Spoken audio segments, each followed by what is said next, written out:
Hey everyone, you're welcome once more to NEPH. I'm your tutor, Mr. Booking. If you're new to the channel, you're highly and highly welcome. Do well to subscribe to the channel and share the link of the channel to some students that this channel is going to be of help. Alright, so let's get right into today's question. It says if P, which is a 2 by 2 matrix, has the elements, we have 6, 4, 5, 7, then determinant P is what? Now, whenever you come across these two lines by the side of an alphabet, it means what? We have to find the what? Determinant of what? P. Now, it means these curly brackets, we are going to make them what? Two vertical lines, okay?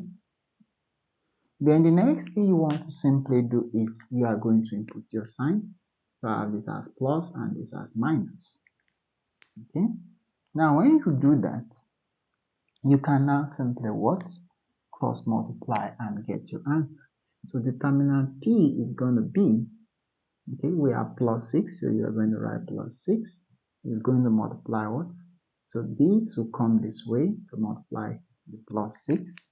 Remember, you are multiplying diagonally, so it came this way to multiply the plus 6. Then we have what? Minus 4. Okay, this is minus 4. Okay, minus 4 is going to what? Be multiplied diagonally with what? The 5. So the 5 is coming to multiply the what?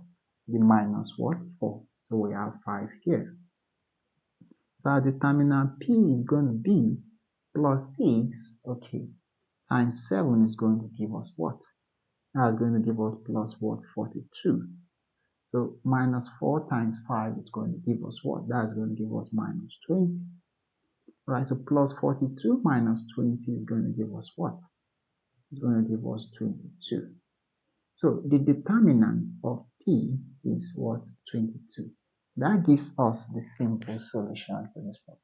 Alright guys, thank you guys for watching the video. Hit the like button and do well to turn on the notification bell so that whenever I upload a new video, you'll be the first to be notified. I'll see you guys in my next video. Don't forget to share this video. Bye.